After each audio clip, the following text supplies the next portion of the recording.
de questions, alors selon le même modèle que nous venons d'utiliser au huis clos par Teams. Et chaque journaliste est invité évidemment à mettre son micro en sourdine lorsqu'il ne prend pas la parole. Alors sans plus tarder, je laisse la parole à M. le maire. Merci. Alors Chantal, Luc. Ben, écoutez, on est très fiers de notre gestion. Un surplus qui, bon, 53 points de vue de comptable, mais la vérité, c'est que c'est 36,3 parce que le 17 qui vient de la réserve neige, il va falloir le rembourser. Alors, c'est 36. Des revenus qui sont un peu plus hauts que prévu, 3,2 mais pour respecter un budget, mieux vaut contrôler ses dépenses que contrôler les revenus qui sont difficiles. Ça, c'est plus difficile à faire. Et comme d'habitude, on est à...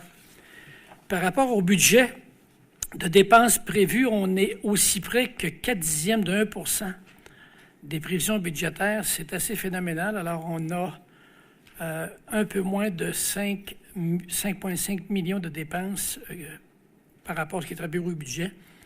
Alors, une gestion chirurgicale. La dette nette qui baisse pour une 4e année de suite. Écoutez, je peux juste féliciter la trésorière, son équipe, ainsi que le directeur général de la Ville et tous les gestionnaires. Ceci dit, ça donne un portrait à jour de la Ville qui fait en sorte que la Ville de Québec est maintenant la Ville de Québec est maintenant une des villes les moins endettées dans la province. Notre dette nette par rapport au PIB de la région est à 3,3 et c'est le niveau le plus bas jamais atteint depuis 2006, c'est-à-dire depuis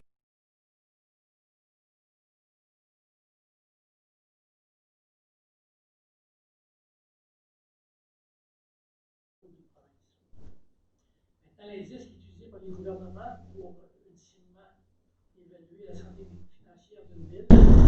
Ils utilisent l'endettement à long terme des villes par rapport à 100 $ de la richesse foncière uniformisée, c'est-à-dire la richesse foncière uniformisée est l'ensemble de ce qui peut être taxé.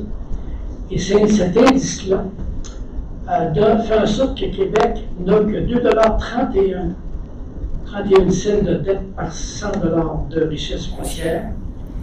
Et c'est l'indice le plus favorable, le plus bon depuis la création de la nouvelle ville il y a 17 ans. Et en 2008, quand je suis arrivé comme maire, puis bon, je ne veux pas personnaliser l'affaire, mais il y en demeure pas moins qu'en 2008, Québec était encore plus endetté que la moyenne des villes québécoises les plus endettées.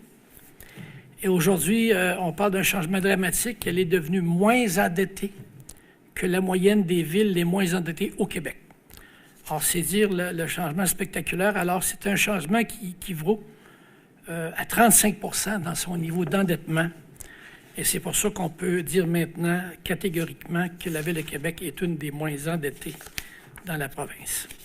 Maintenant, leur portrait, pour donner un portrait encore plus juste de la situation, depuis 2008, la hausse des taxes dans la moyenne des villes québécoises par rapport à Québec a été plus élevée de 72%. C'est-à-dire que les grandes villes du Québec ont taxé 72% plus élevé qu'on le fait à Québec. Donc, on a taxé 72% en moins par rapport à l'ensemble des villes.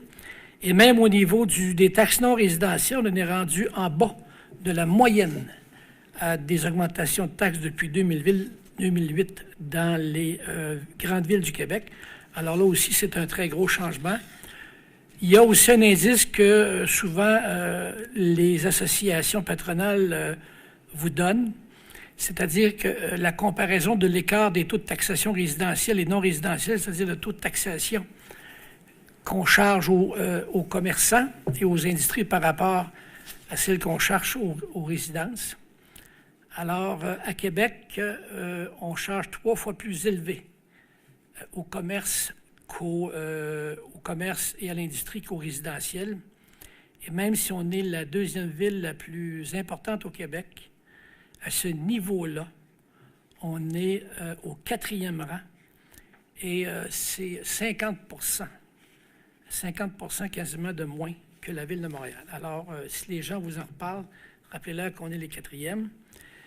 La masse salariale, vous vous souvenez, j'en ai beaucoup parlé à mon arrivée, on est rendu à 38 de coût de la masse salariale sur l'ensemble des dépenses de fonctionnement. C'est bon, 37,8 %. Alors, on a toujours souhaité rester en bas de 40 %. La productivité des employés a augmenté de 58 % par rapport à 2008. En 2008, la Ville comptait un employé par tranche de 196 000 $ de revenus.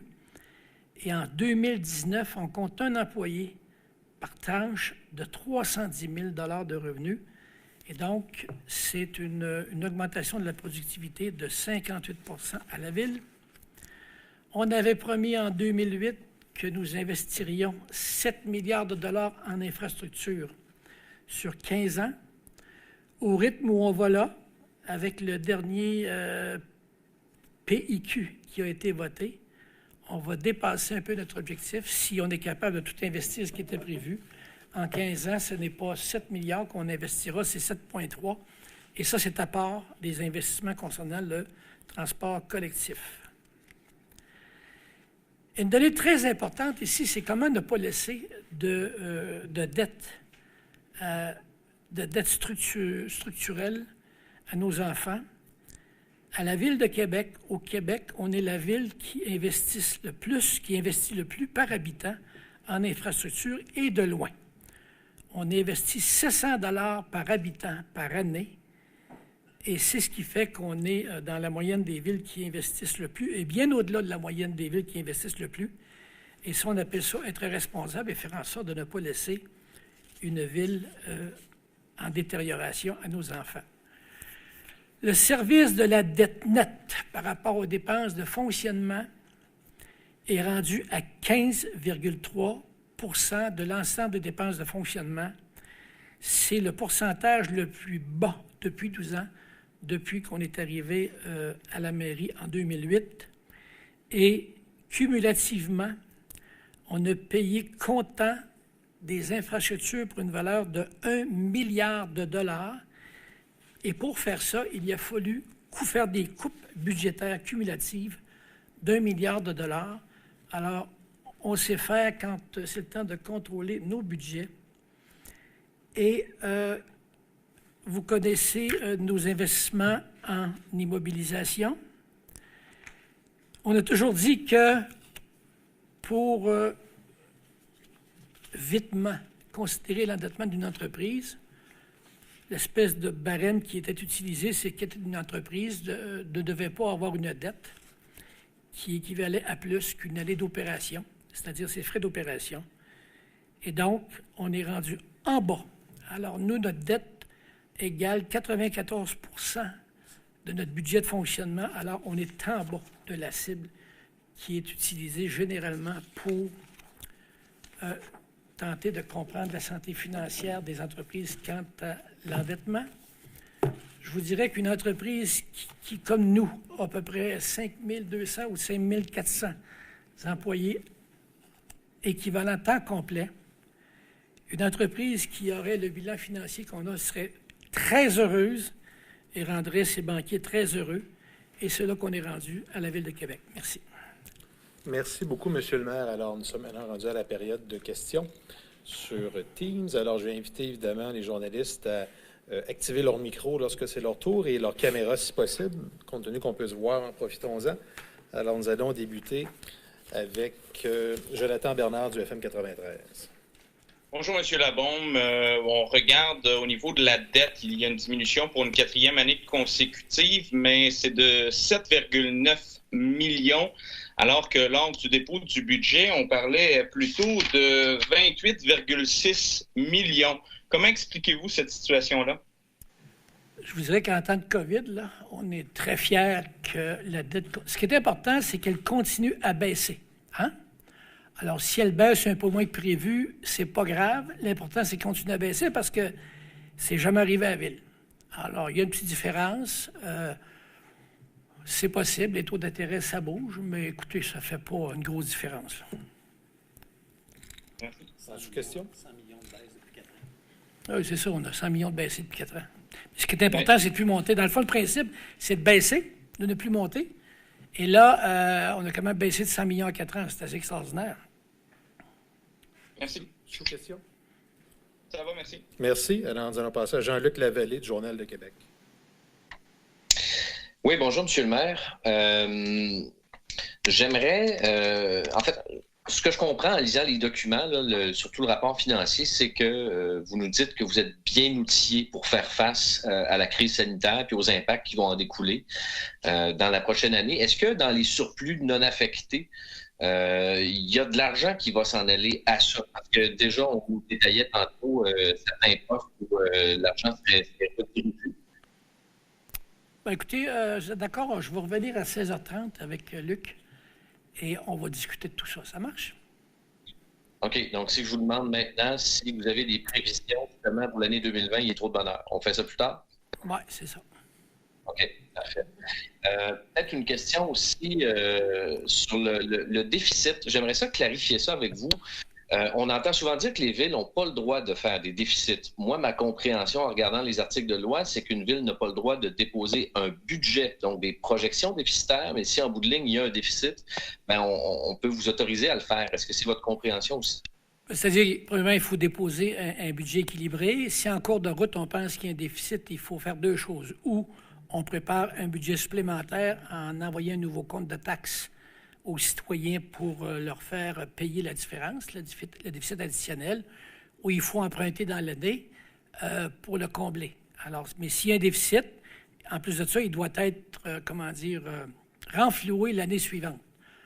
Alors, écoutez, les gouvernements ont toujours insisté pour dire que les villes ne pouvaient pas faire de déficit, mais tout à coup, il y a un nouveau discours, là, les villes peuvent faire des déficits. Alors, j'ai jamais entendu ça à 12 ans. Techniquement, il est possible de le faire en envoyant un nouveau compte de taxes aux citoyens ou en empruntant pour payer l'épicerie. Puis si on le ramène sur l'année suivante, il faut le combler immédiatement dans l'année suivante. Alors, on n'a pas, nous autres, la capacité de traîner des déficits pendant des années et d'avoir un déficit accumulé.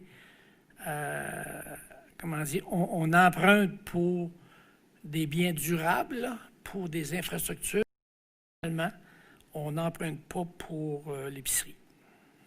OK. On comprend qu'exceptionnellement, pour 2020, ça pourrait être possible. En tout cas, c'est dans le domaine du faisable, si jamais on est arrivé là. On en parle un peu plus tard. Merci. Karine Gagnon, Journal de Québec. Oui, bonjour, M. Labaume. Là, je comprends que vous ne voulez pas nous parler de ce qui s'en vient. Vous allez en parler plus tard? Ou, parce que moi, je suis intéressée de savoir, avec la situation actuelle que vous nous annoncez là, comment vous envisagez la suite, là, jusqu'à quel point Québec est bien outillé? Bien, écoutez, l'opposition veut parler sur les résultats. Alors, on va le laisser intervenir, puis on va revenir, nous autres, à 16h30, puis on va faire le point là-dessus. Ça marche? Oui, marche. Merci. Merci. D'ailleurs, s'ils le font plus tôt, ça va être mieux. Oui. Quelle heure qui, là? Il était 20. Dites-leur de se préparer, on va y aller plus tôt. Okay. On aura plus de temps pour en parler. Julie Couture, TVA. Écoutez, on va attendre l'opposition puis votre réponse un peu plus tard, mais les questions portaient aussi sur ce qui s'en vient. OK. Merci. Stéphanie Martin, Journal de Québec. Bonjour, M. Labaume. On voit que 69 millions ont été engagés jusqu'à maintenant pour le réseau structurant de transport